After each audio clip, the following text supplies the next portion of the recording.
Olá, esse é o Experimento, o podcast da PUC Goiás que vai falar sobre a importância da pesquisa acadêmica e como professores e alunos desenvolvem pesquisas em diversas áreas na PUC Goiás. Somos @PUC Goiás em todas as redes. Dá uma olhada no nosso canal no YouTube, você vai gostar. E aí ativa o sininho, curte, comente e compartilhe. Meu nome é Catarina Lima e esse é o segundo episódio do podcast O Experimento. Eu sou Roberto Júnior e hoje vamos falar sobre pesquisa interdisciplinar. É onde é aquela pesquisa que reúne várias disciplinas para discutir sobre um determinado tema. Esse tipo de pesquisa tem a recomendação da CAPES e é adotada pelos programas de pós-graduação da PUC Goiás. O nosso bate-papo de hoje vai ser com a pesquisadora Ana Caroline Rodrigues, que é nutricionista com especialização em nutrição clínica.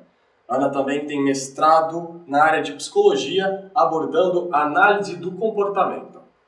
Seja muito bem-vinda, Ana. Muito obrigada por ter aceitado o nosso convite. Muito obrigada, pessoal, pela oportunidade de estar aqui. A gente começa falando sobre a presença obrigatória do nutricionista no quadro de tratamento de doenças crônicas não transmissíveis que provocam alteração nutricional da população brasileira. Essa nova realidade foi resultado do relatório final da 8ª Conferência Nacional de Saúde, realizada em 1986. E esse tipo de abordagem é importante porque pelo menos 4,7% da população brasileira, segundo a Organização Mundial da Saúde, a OMS, sofrem de transtornos alimentares, que são um conjunto de doenças psiquiátricas de origem genética, hereditárias, psicológicas e ou sociais, que são caracterizadas por perturbação persistente na alimentação. Entre os jovens, o índice pode chegar a 10%. Foi observando pacientes que a Ana passou a se interessar mais pelo tema de compulsão alimentar.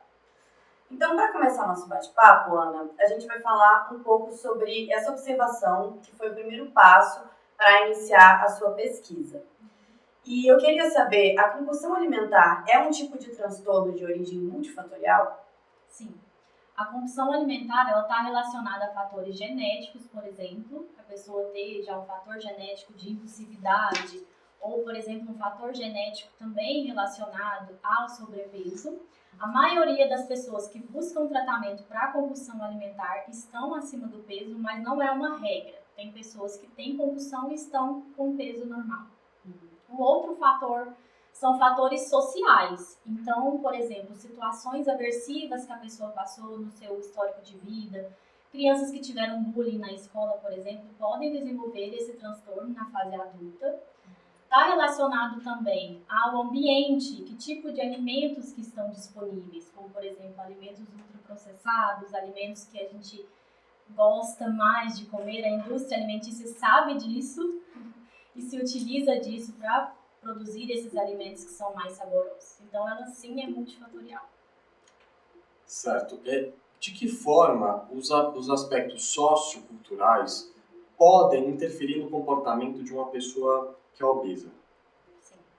A obesidade, como eu já iniciei aqui a falar, ela está muito relacionada, por exemplo, ao ambiente, aos alimentos que estão disponíveis. Por exemplo, a alimentação de alimentos ultraprocessados vão gerar um aumento de peso nesse indivíduo. Outra questão psicológica, por exemplo, quando a gente tem um dia ruim e quer comer alguma coisa que a gente gosta, a gente acaba preferindo esses alimentos e normalmente são alimentos mais calóricos. A obesidade também, fatores psicológicos, está relacionado à cultura. A gente tem uma cultura de que o corpo magro, que é o corpo belo e desejado, e pessoas com obesidade sofrem, por exemplo, do estigma do peso, que é justamente essa discriminação social. Então, por não se sentir encaixado, às vezes a pessoa busca esses que a gente chama de comfort foods, né? Que é esses alimentos que trazem um prazer, um tipo de conforto. E Ana, eu queria, aproveitando que você está falando sobre essa questão social e psicológica, eu queria saber qual é a relação entre os transtornos psicológicos e emocionais com distúrbios alimentares. Por exemplo, uma pessoa que tem ansiedade, ela é mais propensa a desenvolver algum tipo de distúrbio alimentar, uma pessoa que tem depressão, depressão, uma pessoa que tem algum tipo de transtorno emocional? Então, essa relação que tem entre o prazer de se comer, porque o alimento ele não só nutre o corpo, mas a gente sente prazer ao se alimentar. Principalmente alimentos que a gente já tem preferências. Então, por exemplo, alimentos que no passado você associou eles com afeto, por exemplo, a comida da avó, são alimentos que na fase adulta você pode usar em situações difíceis. Então, uma pessoa que é ansiosa, passou por alguma situação difícil durante o dia, pode ser que no final do dia ela escolha se alimentar por esse tipo de alimentos. E nem sempre são alimentos saudáveis. Dificilmente você vai chegar no fim do dia, quando você está com muita fome, e vai comer uma salada, a não ser que esteja de dieta, né? Então, está associado, sim, situações que a gente chama na psicologia de situações aversivas, difíceis, com essa alimentação de alimentos mais calóricos. Então, por exemplo, quando a pessoa já tem a compulsão alimentar, pode ser que ela desenvolva, por exemplo, obesidade. Pode ser que sim, pode ser que não. Uma pessoa ansiosa, tem muita gente que fala, eu sou ansiosa e desconto na comida. Mas é porque a comida tem esse fator de gerar um prazer, né? Então, você sai daquela situação de estresse, da ansiedade, e quer comer algo prazeroso para sair. E quando a gente está comendo, o próprio ato de comer já faz a gente não pensar muito em outras coisas. A gente foca naquele momento e acaba dispersando aqueles problemas que estão ali na cabeça. Então, sim, eles estão associados. Depressão, por exemplo, também, a pessoa pode preferir comer esses alimentos que geram esse sentimento de prazer, traz, de certa forma, um conforto. Sim. Que diferença faz o tratamento multiprofissional na vida dessa pessoa que tem compulsão alimentar? Eu sou até suspeita para falar, porque eu acho importantíssimo o tratamento multiprofissional. Porque na graduação de nutrição, quando eu fui atender uma paciente com compulsão alimentar, eu senti essa falta. Porque essa paciente que eu atendi, ela tinha muitas questões relacionadas à ansiedade. Ela chegou, na verdade, no consultório, me dizendo que comia por ansiedade. Mas como eu trabalhava em uma equipe multiprofissional, conversando com a psicóloga, a gente percebeu que o caso dela era de compulsão alimentar. Normalmente, quem faz esse diagnóstico é o psiquiatra. Então, depois ela passou por esse profissional e realmente teve esse diagnóstico. Então, eu, enquanto nutricionista, trabalho a alimentação. O psicólogo que vai trabalhar essa parte emocional. Então, trabalhar em conjunto, trocando informações sobre esse paciente, faz com que o tratamento seja mais efetivo. Porque eu não posso entrar na área da psicologia, eu não tenho capacitação para isso enquanto nutricionista. E o nutricionista que vai poder ajudar essa pessoa a melhorar os seus hábitos alimentares. Então, eu vejo a psicologia como um primeiro passo nesse caso, tratando essas questões do que gera ansiedade nesse paciente e, posteriormente, ele vem para a nutrição para eu trabalhar a alimentação. Porque, nesse caso, eu percebi que a alimentação era o menor dos problemas daquela paciente. Eram questões que ela tinha em casa, com familiares, que geravam essas situações estressantes na vida dela, né? Que fazia ela comer depois desses episódios de compulsão. Então, eu vejo esse tratamento multiprofissional importantíssimo. A gente sozinho, enquanto profissional, cada um trabalhando no seu consultório, a gente não consegue observar o paciente de forma integral, sabe? O que precisa necessariamente para esse tipo de tratamento. Os transtornos alimentares, eles têm que ser tratados de forma multiprofissional. E nesse caso aí também uma coisa acarretava a outra, né? Às vezes um problema psicológico acarretava compulsão alimentar e aí por vai. Exatamente. O efeito dominó. E como você chegou até o grupo de pesquisa multidisciplinar da PUC? Como foi essa experiência com a pesquisa? Então, eu fiquei sabendo da professora Sônia, que ela orientou uma outra nutricionista no doutorado. E eu, por conhecer a psicologia da PUC, tenho uma irmã que fez psicologia, conhecido, sabia que era muito bom a psicologia aqui. E como eu senti essa falta, eu falei, por que não fazer um mestrado dentro da área da psicologia?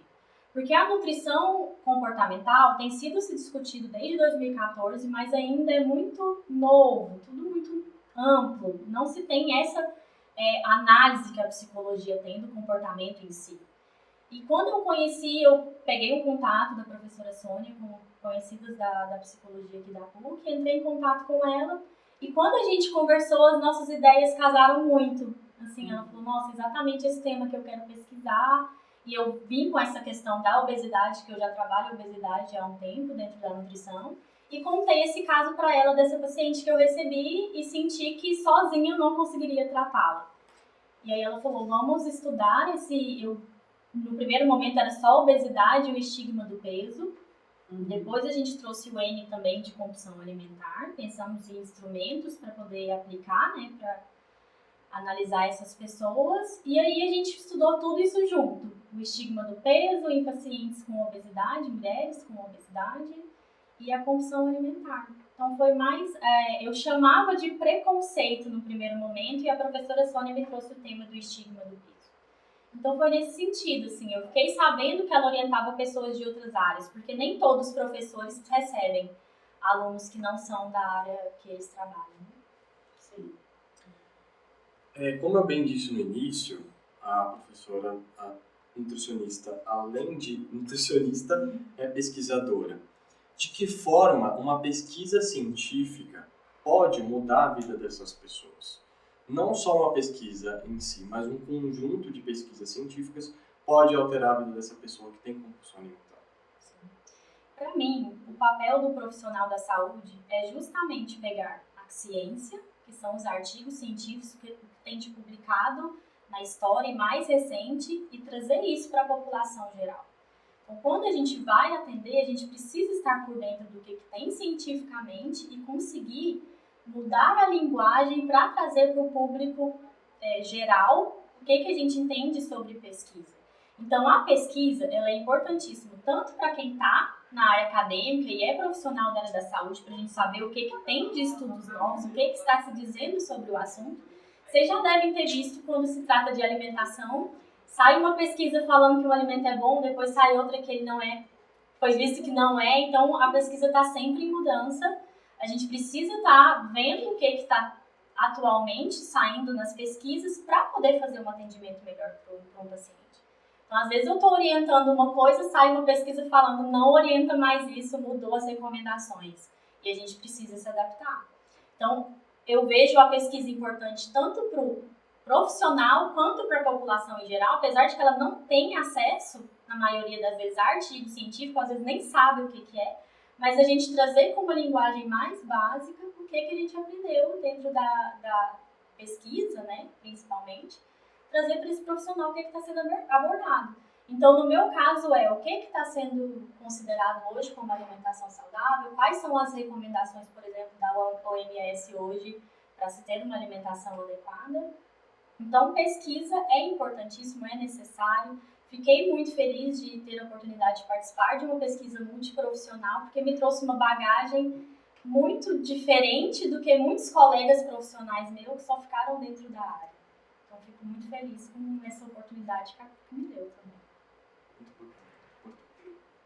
Ana, eu queria que você contasse pra gente um pouco dos resultados da sua pesquisa. Então, a gente conseguiu observar na minha pesquisa que a compulsão alimentar ela é multifatorial. Estudos já demonstravam isso, mas a gente pôde perceber que está relacionado tanto a situações aversivas que acontecem antes do episódio de compulsão alimentar. Então, como eu trabalhei com um grupo de mulheres, a gente trabalhou com o relato dessas mulheres. Então, por exemplo, uma situação em casa que foi uma situação difícil para ela de lidar, fazia com que ela tivesse um episódio de compulsão logo depois. E a compulsão alimentar, existem critérios que o DSM classifica esse transtorno, em que tem, por exemplo, a culpa depois. Então, ocorre um episódio de compulsão, ela come excessivamente naquele episódio, normalmente com falta de controle, então essa pessoa come em quantidade maior do que ela comeria normalmente, às vezes alimentos que ela não comeria. Então, por exemplo, no episódio de compulsão, o paciente pode comer todos os alimentos que tem na geladeira dele em uma única refeição. Então, um feijão congelado, por exemplo, normalmente essa pessoa não comeria, mas como ela está no momento de episódio e perde o controle naquela situação, ela acaba comendo. E aí, posteriormente, tem, por exemplo, desconforto físico, que é desconforto de tensão abdominal, né? A pessoa pode ter sensação de culpa, sensação de raiva, porque ela sabe que depois de um episódio de compulsão, de comer tanto, ela pode ter um aumento de peso, por exemplo, que foi uma das coisas que a gente observou, que são as consequências a curto e longo prazo. Ela pode, por exemplo, a curto prazo ser julgada. pessoas que estão próximas a ela. Então, por exemplo, um relato de uma participante que tem obesidade, que falava, eu fui comer um sanduíche no shopping e as pessoas me olhavam e me julgavam. Às vezes não necessariamente era um julgamento, mas a pessoa já vem tanto desse contexto cultural, social que a gente tem de estar acima do peso é inadequado, não é belo, vamos dizer assim, que ela sente que a pessoa olhar para ela já é um olhar de julgamento. Então, isso que a gente entendeu, esses relatos de autoestigma, e por meio da avaliação funcional que vem da psicologia que eu aprendi a fazer no meu mestrado, a gente conseguiu observar o que antecedia esses episódios e o que acontecia depois desses episódios. Que são esses relatos que eu trouxe para vocês, essas situações. E além disso, eu também trouxe a parte da nutrição, que eu analisei esses episódios de compulsão alimentar, que corroboraram com os estudos que eu já tinha olhado, que são normalmente alimentos industrializados, a maioria dos episódios de compulsão alimentar, essa quantidade de consumo de 2.000 quilocalorias. Então eu consegui ver que não se trata só de alimentação, se trata de fatores ambientais, se trata de fatores psicológicos e ainda entram os fatores genéticos, que tem pessoas que já têm predisposição a desenvolver, por exemplo, obesidade. E Ana, para finalizar, eu queria saber quais são os primeiros sinais de um distúrbio alimentar, como uma pessoa pode identificar que está provavelmente desenvolvendo um distúrbio alimentar. Por exemplo, essa situação que eu citei para vocês de estar comendo, ter a falta de controle, porque muita gente chega para mim e fala, eu acho que eu tô com compulsão. Comeu um pouco a mais num dia, acha que tá com compulsão. Então, esses critérios do DSM é uma boa, assim, a população geral não vai ter acesso, provavelmente, a esses critérios, mas é bom a pessoa começar a observar no sentido, eu estou comendo muito, mas eu estou comendo porque eu estou num momento festivo, por exemplo, ou eu estou comendo porque eu tive um dia difícil e é um alimento que me traz um conforto, porque comer uma quantidade a mais em uma única refeição não quer dizer compulsão. A compulsão, ela tem que ser olhada num tempo. Então, por exemplo, em 3 meses, houve episódios, pelo menos um episódio por semana, teve falta de controle durante o episódio, a pessoa teve sensação de culpa depois. Então, começar a observar, assim, quais são os fatores que estão me levando a ter essa refeição excessiva. Por exemplo, são fatores emocionais, depende da situação, depende do ambiente. Então, por exemplo, tem pessoas que só tinham episódios de compulsão quando estavam próximos de algum familiar que criticava, por exemplo, a alimentação. Tudo isso a pessoa já pode começar a observar. Normalmente, a gente não faz isso. Podem pensar quando vocês estão se alimentando, se vocês ficam pensando esse tipo de coisa. O paciente normalmente não pensa. Então, por isso que o profissional nutricionista ou até mesmo o psicólogo começa a identificar esses fatores e aí encaminhar essa pessoa para um psiquiatra para ela ter realmente um diagnóstico. Mas seria nesse sentido. Uma ferramenta que tanto o nutricionista quanto o psicólogo pode utilizar, que eu até utilizei na minha pesquisa, é o diário alimentar.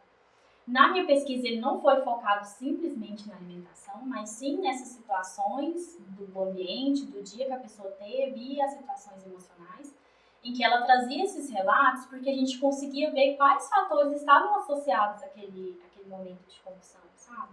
Então, eu acredito que dificilmente a pessoa sozinha vai conseguir identificar. Se ela observar, por exemplo, um aumento de peso muito grande em um curto período de tempo e que ela teve essa mudança na alimentação dela, mesmo ela não sabendo quais são os fatores que levou, mas que ela aumentou o consumo de alimentação diário, por exemplo, teve um aumento de peso muito grande em um curto prazo de tempo, pode ser um fator que ela se questione. O que será que está acontecendo comigo?